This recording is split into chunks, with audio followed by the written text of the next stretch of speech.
Hello friends, welcome back my YouTube channel. तो आज हम लोग रेगुलेटिंग एक्ट्स एमसीक्यू और इस पे अमेंडिंग एक्ट 1791 को कवर करेंगे।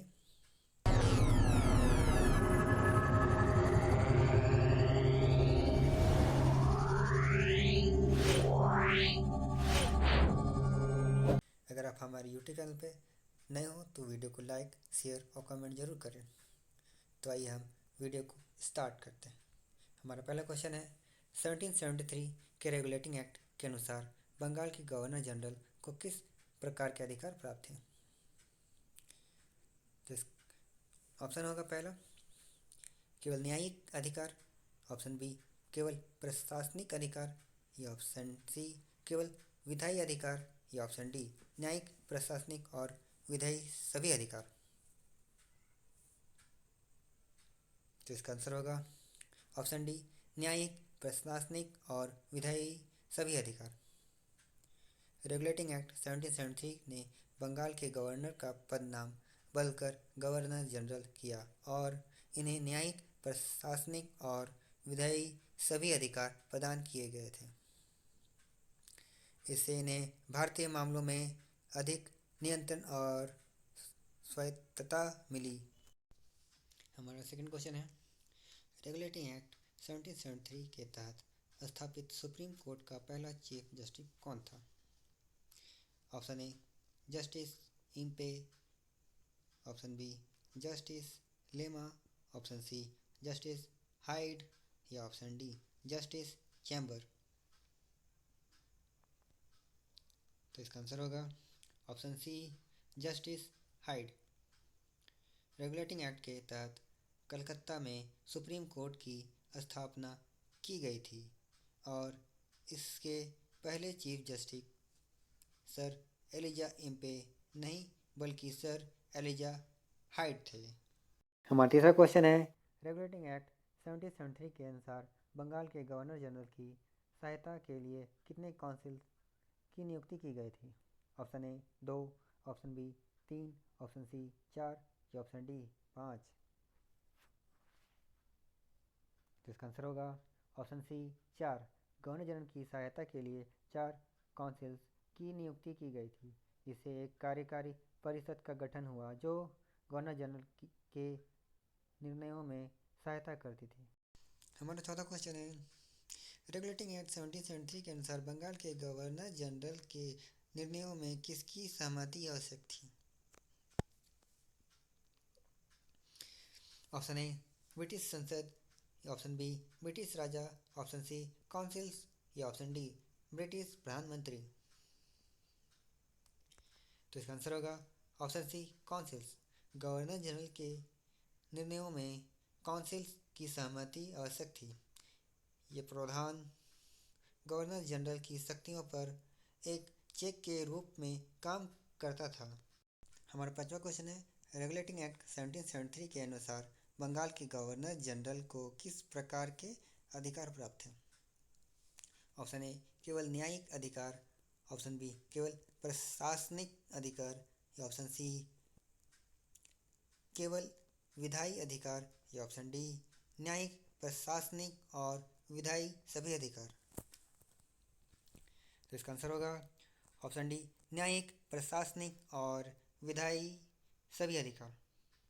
गवर्नर जनरल को न्यायिक, प्रशासनिक और विधायी सभी अधिकार प्राप्त थे जिससे वे भारतीय मामलों में अधिक प्रभावी ढंग से हस्तक्षेप कर सकते थे। हमारा छठा क्वेश्चन है, रेगुलेटिंग एक्ट 1773 को पारित करने का मुख्य कारण क्या था। Option A, East India Company को समाप्त करना। Option B, East India Company को अधिक स्वायत्तता प्रदान करना। Option C, East India Company के कार्यों पर अधिक नियंत्रण और निगरानी स्थापित करना। या option D, east India Company को भारत के साथ व्यापार का एक अधिकार प्रदान करना। तो इसका आंसर होगा option C, East India Company के कार्यों पर अधिक नियंत्रण और निगरानी स्थापित करना। रेगुलेटिंग एक्ट 1773 को पारित करने का मुख्य कारण ईस्ट इंडिया कंपनी के कार्यों पर अधिक नियंत्रण और निगरानी स्थापित करना था। हमारा सातवां क्वेश्चन है, रेगुलेटिंग एक्ट 1773 के तहत बंगाल का पहला गवर्नर जनरल कौन बनाया गया था? Option A lord Warren Hastings, option B sir John sir, option C lord Cornwallis, option D lord Wellesley. तो इसका आंसर होगा option A lord Warren Hastings. Lord Warren Hastings को रेगुलेटिंग एक्ट के तहत बंगाल का पहला गवर्नर जनरल नियुक्त किया गया था। इसके बाद हम अमेंडिंग एक्ट 1781 को कवर करेंगे, जिसमें हमारा पहला क्वेश्चन है 1781 के संशोधन अधिनियम को किस अन्य नाम से जाना जाता है? Option A regulating act, option B Pitt's India act, option C charter act, option D act of settlement. तो इसका आंसर होगा option D act of settlement. 1781 के संशोधन अधिनियम को एक्ट ऑफ सेटलमेंट के नाम से भी जाना जाता है।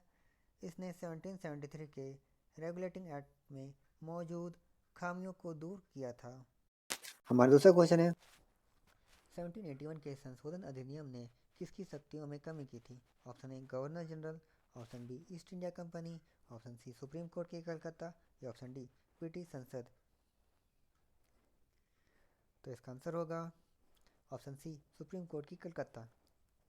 इस अधिनियम ने सुप्रीम कोर्ट की कलकत्ता की शक्तियों में कमी की थी और कंपनी के अधिकारियों के आधिकारिक कार्यों को सुप्रीम कोर्ट के अधिकार क्षेत्र से बाहर कर दिया था। हमारा तीसरा क्वेश्चन है 1781 के संशोधन अधिनियम ने किससे अपीलीय न्यायालय की मान्यता दी थी? ऑप्शन ए गवर्नर जनरल और परिषद, option B East India Company, option C British संसद, या ऑप्शन डी सुप्रीम कोर्ट की कलकत्ता। तो इसका आंसर होगा ऑप्शन ए गवर्नर जनरल और परिषद।